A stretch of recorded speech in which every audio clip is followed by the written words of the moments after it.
All right, Pat, this is John Webster, August 12th, 2009 at the Breakers. And the keys for the work for the rest of the summer here, we wanted to come up with two things to work on and then give you a couple ways to practice them. And your first swing's on the left, second swing's on the right.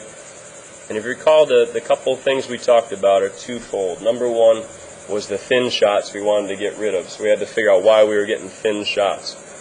The cause of the thin shots were that the club face was a little closed and a little inside. And that made you sweep the ball and try to hold the club face open to really get some loft on it, quite honestly. Whether you knew it or not, that's what happened. So if you watch the picture on the left here, as you swing it back, some great things here too, setup-wise, and I won't even get into it. There's some beautiful things. But as you wind this up, little extra movement with the legs. We talked about that a little bit yesterday. But as you come into the shot, watch as you move into it here with the arms and the body. Look at the right arm. And notice how it kind of pulls up and beside you. And the hips don't really turn a whole lot. It's the arms pulling in. So really our first swing yesterday, or our practice swings, were to try to get the right arm to stay a little bit extended coming through, and to turn the hips or turn the body a little bit so that your arms had just a little bit of comfortable extension right here in front. Remember, we said that right arm is still at your side. You connected it, but you had to turn to get the arms in front of you. Now your arms aren't pulling in and your hips are turning a little bit. That's what's going to help you to take a divot. And anytime you're practicing taking divots, this is the swing you should make right here.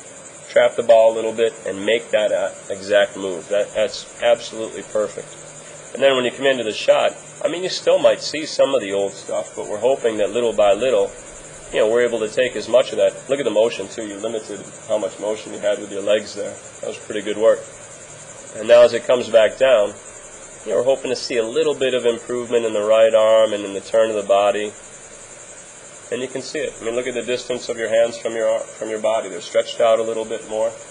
The hips have turned a little bit more. So will it be dead perfect at first? No, not dead perfect, but it's going to be to the point where you don't top the ball and you take a divot and you pinch it. So that's fantastic. Then if I flip it around to the other view, from this side, we said the real cause of why you were trying to scoop the ball was kind of twofold. It had a little bit to do with the face of the club and a little bit with the path. So what I did was I put in a couple of reference points here for you when you were practicing. If you recall, this line is the swing plane. And as you swing the club back, watch the one on the left here.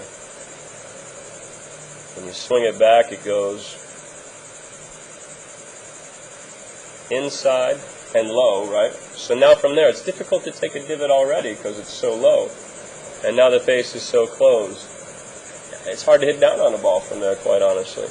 And then the club is obviously going to swing out to the left and create more hook, or you have to try to correct that as you swing in some way, shape, or form. And there it goes out to the left. And you can hit some good shots like that. Remember we said, but yeah, the misses are the skinny ones and the big hooks. All right, so now let's watch your practice swing over on the right here.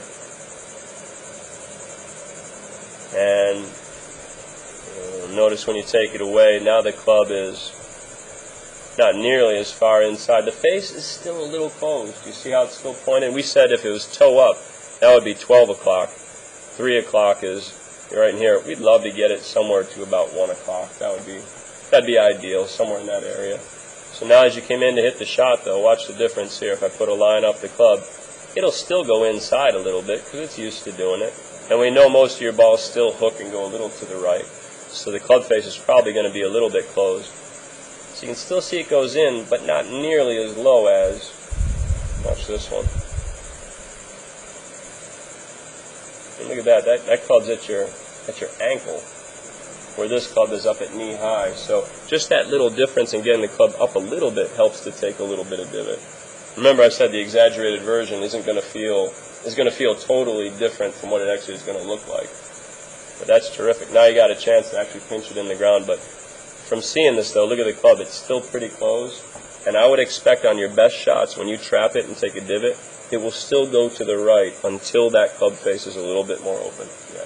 That makes sense? Is that grip related? A little bit grip related. Remember when you hold the club up in front of you is to get that relationship between your hands and the face of the clubs when you swing it back.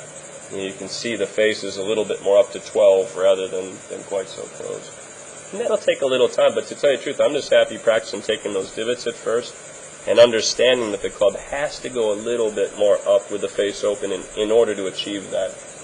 It's a great start. Yeah, it's a great start.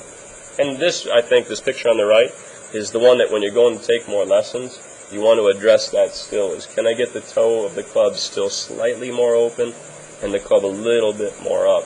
That should be your real point. But then go and practice taking divots the same way we did for the rest of the year. I mean, you don't have to stop doing that ever. That's great work.